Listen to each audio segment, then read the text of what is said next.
Good morning. Welcome to Morning with Me. Today I'm actually going to go super nerdy on you, or I should say super actuarial on you. I want to talk about Actuarial Standard of Practice 56, which is on modeling. And to give you a quick, no, not this kind of modeling. There I am as lifetime guarantee. This is for a furniture ad back in the late 80s with my sister and our friend Dorian.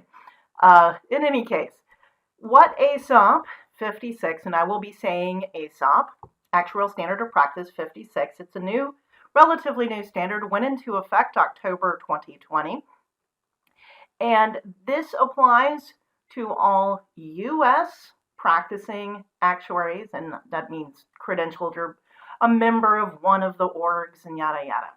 Okay, we have to hew to actuarial standards of practices, and as you can tell, there's a lot of them, but most of the time, only a certain number of them are going to apply to the work we do.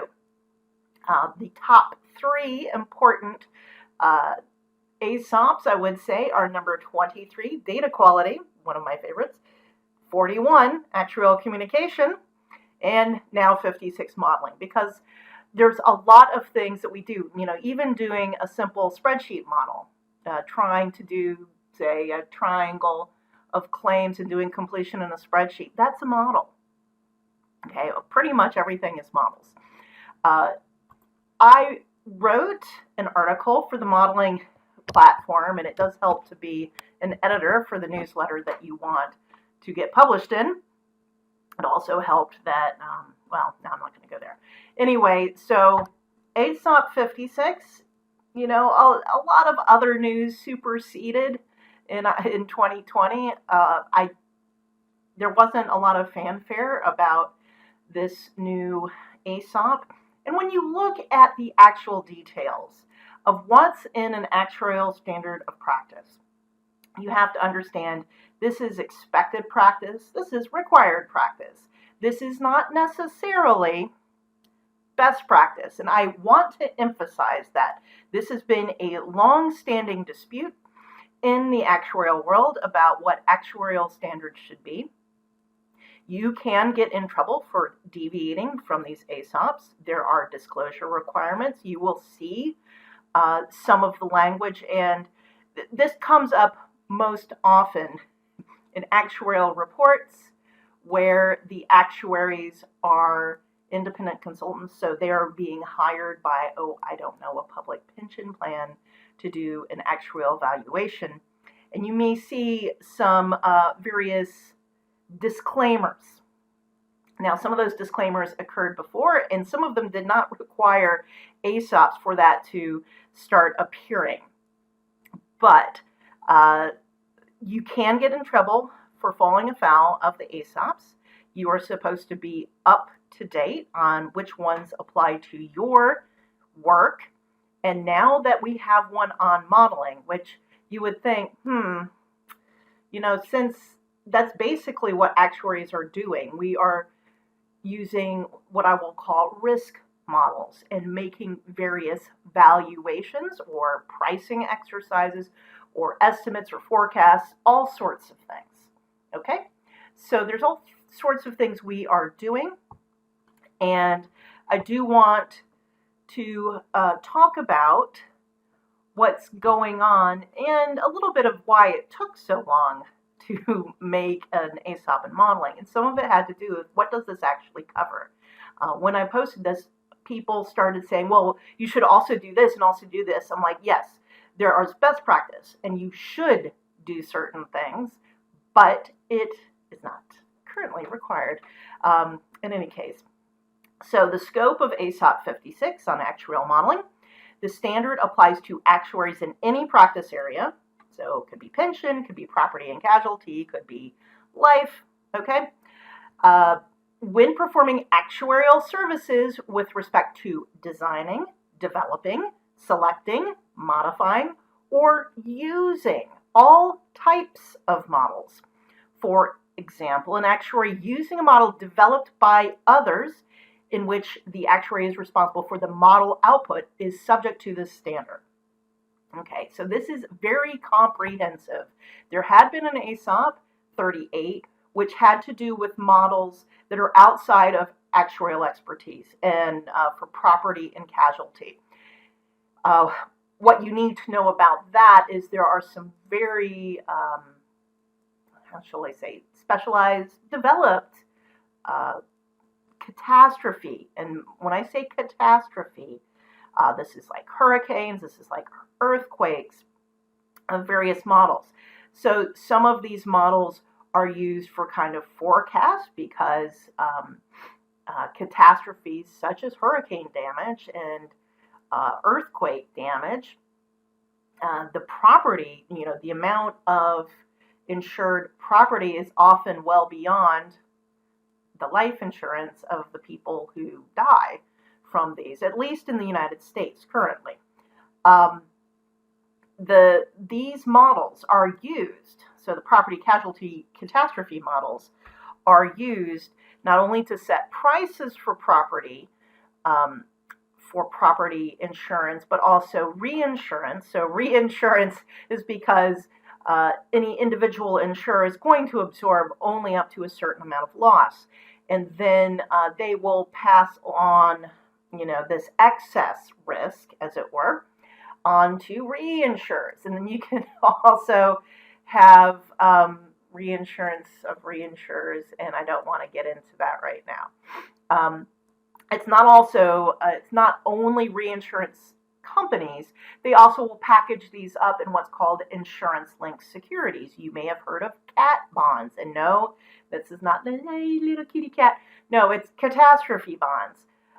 And there's a variety of those on the market. They're very popular because their performance is almost entirely dependent.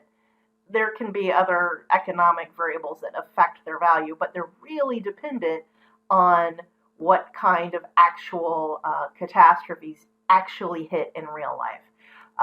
So their performance, at least for property catastrophes, so again, like earthquakes, tsunami, hurricanes, typhoons, and there's different ways of triggers where you'll get a loss on those catastrophe bonds.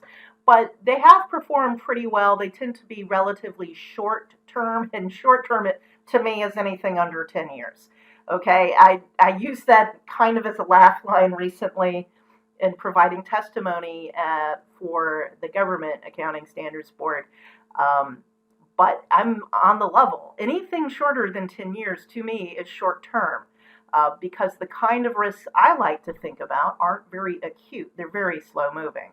They're demographic in nature. Anyway, let's get back to ASOP 56. That's easy for me to wander off. So let me show you what an ASOP looks like.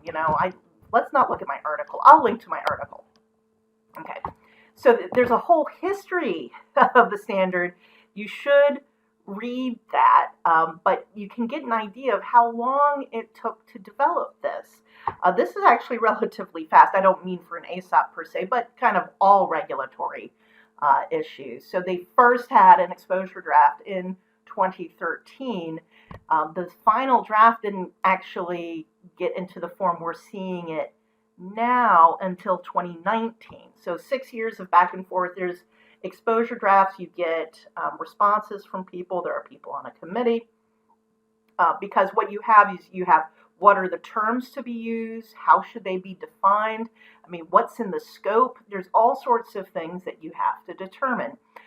In some of these cases, it's not that it's controversial that there's an ASOP. It's, how comprehensive and, how detailed do we need to be. These ASOPs tend to be very, very high level. And some people do get a little prickly about what is required in some of these. So the first section, they'll give you the purpose, the scope, and so does it apply to you or not? And this is, we have to do, so here's something, in the US, we have to do a certain number of hours of professionalism credit per year. Now, a lot of people prefer doing webcasts in official meetings because it's recorded, they know how much time, yada, yada. For professionalism, for me, most of the time I spend it doing stuff like this, reviewing ASOPs, and actually in this case, I'm talking to you about an ASOP. If you're an actuary, maybe you can mark this down. No, this is not, even if you drop a comment in the YouTube or on LinkedIn when I put it on LinkedIn, no, it's not going to count as structured credit. But it's still a credit. You can get most of the credit you need for our continuing education requirement just by reading, guys, or watching YouTube videos, if you find the right place. Okay. Anyway, I am not committing to a certain amount of continuing education at this YouTube channel. I mean, you can watch Sudoku, but that is really not going to get you any credits. Okay, so this was effective October 1st, 2020. And you'll notice that we have definitions, and then we have these double underlined things. These are all items that have definitions. You hover on it, and then you get the definition to bump out. So assumption is a type of explicit input to a model that is derived from data, represents possibilities based on professional judgment, or may be prescribed by law or by others. When derived from data, an assumption, and so notice, take a look. This is self-referential. Now, thank goodness in the pop-up you don't have another link in infinite regress.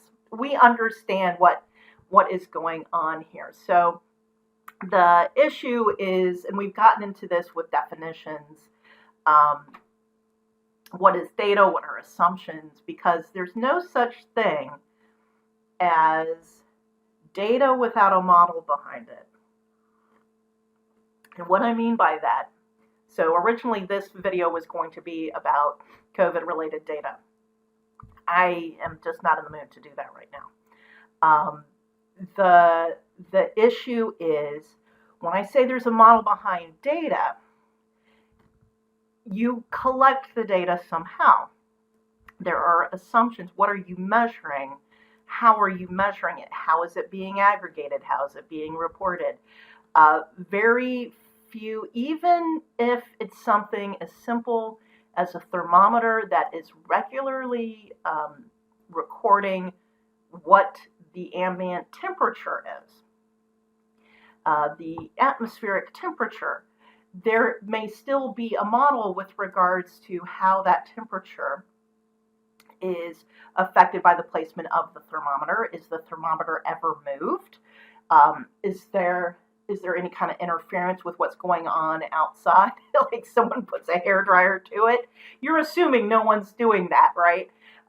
There's all sorts of things like that. And if it's something that you are monitoring throughout the years, well, every so often you have to change the thermometer.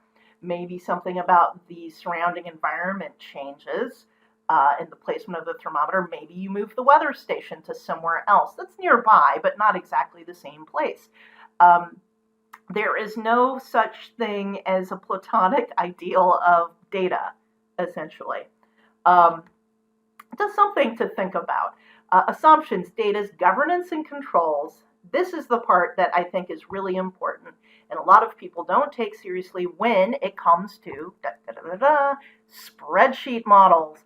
So spreadsheets are programming, and when you're doing your calculations in spreadsheets, this is a model. Okay, it may be a very simple model, still a model, and you still need governance and controls. Hold out data. Oh, and this is another thing to consider. This is very broad. For the modeling section, when we started out in the modeling section, we try to preclude confusion. A lot of people thought we were doing predictive modeling or stuff that involving machine learning and artificial intelligence. We weren't at the time when we started. And this wasn't that long ago, by the way. There already was a section covering that, predictive analytics and futurism section. The issue is, and they've changed their name since then, so I think people know it's predictive modeling, but since then, we have decided all types of modeling are fair game. That said, in the Society of Actuaries, which is very life-centric, meaning we're very death-centric, and there's also morbidity, so mortality and morbidity, so morbidity is sickness, so health, actuaries, pension, life insurance, annuities. So those are the kinds of things that we're really focused on. in any case, when we talk modeling, most people think of cash flow models, valuation models, reserving models, stuff like that. Not necessarily doing predictive modeling in automated underwriting, but it's all of a piece. Really conceptually, you're doing similar kinds of things that you're trying to capture certain dynamics. There may be statistical analysis involved in building model, and there may not be. Okay, your model may be prescribed by regulations, as with, say, reserving for certain products. You don't get to pick the mortality table for regulatory reserves. Okay, you're told what to use. That kind of thing. That is a model. Okay, just as it's a model where you have collected a whole bunch of data and you're trying to figure out how to underwrite without full medical examinations. In any case, holdout data are not necessarily used in a lot of actuarial modeling. It is used in predictive modeling when you have to see how well does that predictive model behave. Input, data or assumptions in a model to produce output. And of course, output could be input for something else. Okay, anyway, intended users, models, model risk, model run, output overfitting. And so overfitting tends to be with regards to predictive modeling. And that's why you have holdout data. It can be very easy to have an infinite dimensional model. I'll just leave it at that. And perfectly fit your sample data that you want to model predictively. So that's why you hold some data to the side and then use that to test against the fit. And there's things like bootstrapping and other techniques. So they're not telling you the specific techniques that you have to use to do this. But this is a pretty high level when you are designing, developing, or modifying models. Even if you're using a model someone else has made, so selecting, reviewing, or evaluating the model, sometimes you're given it.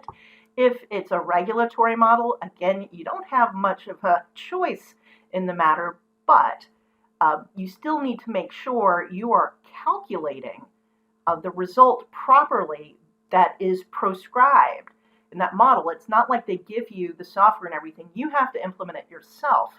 And I have been in the situation where we were using models to do reserving for a certain product, and I realized it was being miscalculated because they misrepresented, it wasn't misrepresented, they just miscoded what one of the benefits of the particular product was.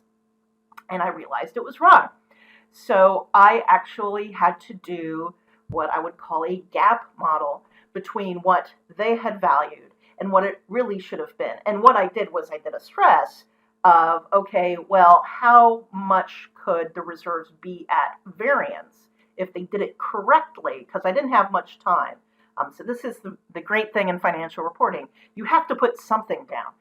Back in 2011, when the tsunami hit in Japan, March 2011, a lot of actuaries around the world, and this is what I've told people, had to put up claim reserves against that event. I had to do that, not for that tsunami, but for an earthquake in South America around the same time. And we had some exposure of life insurance there, and I had to make assumptions about, okay, well, how many people are estimated to have died, how many, what's our exposure, how many people could be there. And they don't even need to have, of course, been from South America. It could have been someone with a life insurance policy in the US who had traveled there. We couldn't put zero down. Okay, even though ultimately I left before I found out what the actual amount was, but we had to put up something. We had to make some kind of estimate. I did a very crude model, and a lot of it was order of magnitude. It's what level of precision do you need to do? What kind of stress analysis? There's all sorts of things you can do with models as an actuary. And note, I'm talking about specific actuarial applications. Pretty much every piece of advice in here or standard in here can be used for anybody doing any modeling anywhere in the world. And this is what I've tried to encourage people. Like, so think of data science, whatever. There are no standards. There's no real standards. There's no real credential where you're, oh, I'm data science PhD. There are people who have doctorates in statistics or other degrees in statistics or computer science or some other related topics, applied math, but they're not going to take your degree away. They can take your actuarial credentials away if you break the rules too badly. And this is one of the big things of the actuarial profession, and they do hold to it, that there are consequences for basically being sloppy. One of the ways that we keep the professional values and the professional work high is we require a certain basic standard of practice. Now, this is the U.S. standards of practice. Canada has some, United Kingdom has some, various countries have their own. If you want to see, and I will just pull this up right now, public discipline. So, I've done this before, but I'm just showing you. We have a list. This is the American Academy of Actuaries. There are other actuarial organizations as well, but this is the main organization in the United States for credentialed actuaries. There's people who are not members of this, but you can be expelled. That is true for the Academy, for the Casualty Actuarial Society, and for the Society of Actuaries. I just like this because they have a nicely organized page, and you can see this record goes back, let me see, 1975, so I was alive there. They have suspension, they have public reprimand, so these are the ones we know about publicly.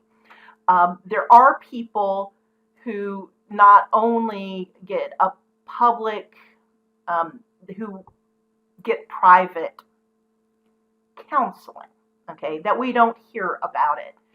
So it stays confidential up until the point it's no longer confidential. But you can see there are various people who have been disciplined over the years, and it can go all the way to being expelled. Now, usually for the people who are expelled, I'm just going to say a lot of it was criminal activity and not necessarily simply not hewing to the actuarial standards of practice. Some of these people have had federal charges and were convicted of like securities fraud. So yeah, that's something that will get you yanked in almost any financial, well, I should hope any financial profession that has official professional credentials. That said, you can get reprimanded basically for not keeping up with standards. And that's the case in some of them, that people were using approaches that were considered okay like 30 years ago when they got started, and no longer okay. Anyway, so this is the new ASOP, reliance on experts, etc., etc. In my own article, I talk about using appropriate models, and this is something I run into a lot because I am involved with a group, and I'm going to be doing the update this morning. Okay, I'm getting to it, Pete. This economic scenario generator that was developed for a very specific regulatory purpose, and the problem is, because it's free and because it's in a spreadsheet and thus easy to implement, people have taken this model and used it for things they should not be using it for. And we keep reminding people, these are the limitations of this model. This is what it was designed for, and you really should consider these other types of models. Okay? And so now I have an ASOP, at least in the United States, to back me up. you have to consider the appropriateness of the model that you are using. I do say, okay, so I actually pull out, and I'm just going to end with this, just so you know. Does our model meet the intended purpose? That's the first. Do we understand the model, especially any weaknesses or limitations? And if you don't understand, every model has a weakness or limitations and strengths as well. But where you can get into trouble, so I will give an example using copulas, using Gaussian copulas to value the credit default swaps. And I'll just drop that because a lot of the people who were using it, it went beyond using Gaussian copulas, though a lot of people go, oh, it's the Gaussian copula because it has no tail dependence. That's right, it has no tail dependence. But what did your marginal distributions look like, damn it? Anyway, are we relying on data or information supplied by others? You have to go into ASOP 23 data quality and think about that. Are we relying on models developed by others? And this is often the case. Using models developed by others, okay, so what do we have to look into there? I have seen people complain about Excel being a black box, and it's true, you do actually have to put in controls. You can't assume. The first time I really ran into a bad problem on this is when I realized when you update calculations, not necessarily every cell that should have updated updates or in the order it should have updated. Now, this is a long time ago, and the calculation trees in Excel have gotten better, but it's still essentially a black box. So you have to think about what does Excel do well or not. And a lot of people, oh, you should be using Excel. People are using Excel for all sorts of things. Maybe not your core actuarial modeling. You might have specialty software for that. But often you're exporting that data and doing some stuff with it before you present a report, and you might be doing it in Excel. This is something to think about. Okay, are we relying on experts in the development of the model? Okay, again, a lot of times there are people who are modeling specialists and other people who use the model to do the calculations and that kind of thing. And this is what happened with me with the valuation when I realized, wait a second, they weren't doing what's called a rainbow option. They were doing a weighted sum, and I don't want to get into it. Anyway, okay. Have we evaluated and mitigated model risk? And model risk is a lot of different things. It can be you picked the wrong model. It can be you parameterized it poorly. It can be the software itself has a bug in it. Okay, so this is really like an operational risk. We would consider this. And then my favorite one, have we appropriately documented the model? Putting it in a big text document, PDF somewhere that nobody ever looks at is not necessarily appropriately documenting the model. Something to think about. So that's one of those checklists. I'm really big on checklists, and I think the Actuarial Standards Board should do a little checklist, post it or something, so we check as a little handout the next time we have a meeting in person. And I do miss all my actuarial meetings. I'm going to be having some virtual ones starting next week with the Actuarial Club of Springfield, Massachusetts, and Hartford, Connecticut. And it's great seeing people online, but I would really like to see people in person at the Connecticut Convention Center again. So, see y'all.